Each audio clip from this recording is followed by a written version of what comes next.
कल क्या होने जा रहा है? आपके ख्याल में पहले तरमीम पास हो जाएगी कि नहीं, और उसके बाद मसाइल हल हो जाएंगे या नहीं?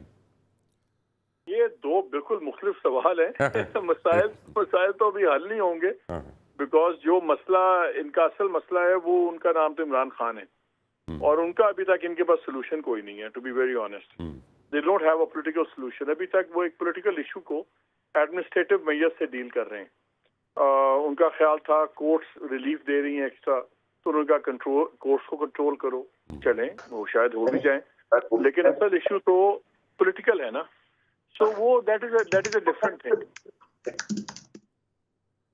हेलो जी, आपके बोले बोले। हाँ, तो लेकिन जहां तक कोर्ट्स हैं मुबशिर, अब ये देखो दोनों तरफ से सियासत हो रही है। पॉलिटिशियंस तो सियासत करते ही हैं, लेकिन अब आप कोर्ट्स का भी देख लें, बड़े सवाल उठे हैं आज भी कि अगर सुप्रीम कोर्ट ने एक डिटेल्ड जजमेंट दे दिया था तो उसके बाद अपने आप को सेकंड टाइम एक्सप्लेन क्यों कर रही है। और जब आप बात करते हैं इलेक्शन कमीशन वालों से, of the record of course, तो आज भी यही बात हो रही थी। उनके बड़े एक सीनियर बंदे ने मुझे कहा, उन्होंने कहा जी हमने एक सिविल मिसलिनियस डाली हुई थी पिटिशन, जिसमें हमने प्रिसाइसली यही क्वेश्चन कहा हुआ था कि जी कोर्ट का ऑर्डर मानना है कि लॉ मानना है अगर लॉ इनैक्ट हो जाए। और उसमें उन्होंने कहा कि जी बहुत से फैसले हैं सुप्रीम कोर्ट का, और इवन मंसूर शाह साहब का भी एक फैसले एक दो हैं जिसमें उन्होंने यही स्टांस लिया हुआ है। उसमें इन्होंने मांगा हुआ था कि जी फुल कोर्ट हमें इसमें रेफरेंस बना दे। मुझे समझ नहीं आती कि उस पर फायद ईसा साहब ने एक महीने से क्यों बेंच नहीं बनाया, क्यों इसके ऊपर डिसीजन नहीं लिया, वट एवर। सो आज जो टाइमिंग है, अचानक जब पता लगा कि ये होने लगा है, पार्लियामेंट्री सेशंस 2 कॉल हो गए हैं, इलेक्शन कमीशन भी बैठा हुआ है, तो उस वक्त सुप्रीम कोर्ट ने एकदम अपना दूसरा सेकंड वर्जन एक्सप्लेनेशन कर दिया।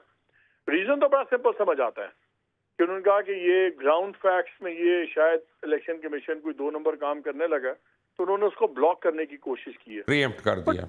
हाँ, but courts speak through the judgments. देखे ना, सीधी सी बात है, अगर कोर्ट को ये लग रहा है कि इलेक्शन कमीशन उनको ऑर्डर नहीं इंप्लीमेंट कर रहा, तो फिर तो सीधा सीधा कंटेम्प्ट में कॉल कर लें, चीफ इलेक्शन कमिश्नर को रगड़ दें। कोर्ट की भी मुझे समझ नहीं आ रही कि आप अगर से चुनाचे में क्यों हैं। बड़ी सिंपल बात है, अगर कोर्ट ने आज भी एक्सप्लेनेशन दी है कि ये फैसला हो गया हुआ है, इसमें कोई एम्बिग्विटी नहीं है, आप इसको इम्प्लीमेंट करें, तो ये तो आपने पहली एक्सप्लेनेशन में भी कह दिया था, तो फिर then you haul them before the court.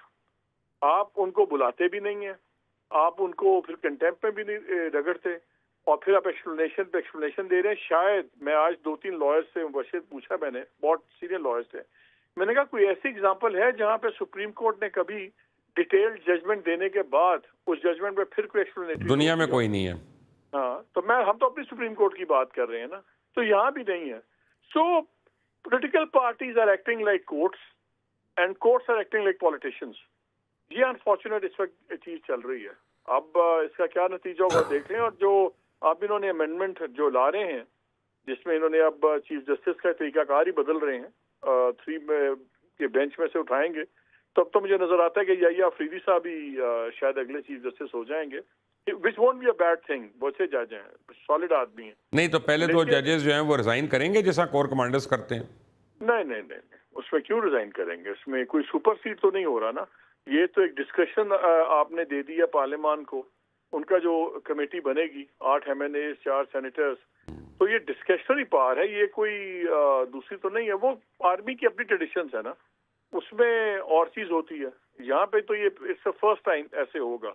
So we don't know, I don't think कि कोई रिजाइन करेगा कि नहीं, हो सकता है कर भी दें, लेकिन 2 जजेस ही करेंगे ना। अगर करेंगे सीनियरिटी में तो याहिया साहब 3rd नंबर पे हैं, तो मैक्सिमम क्या होगा, शाह साहब जाएंगे और मुनीफ साहब जाएंगे।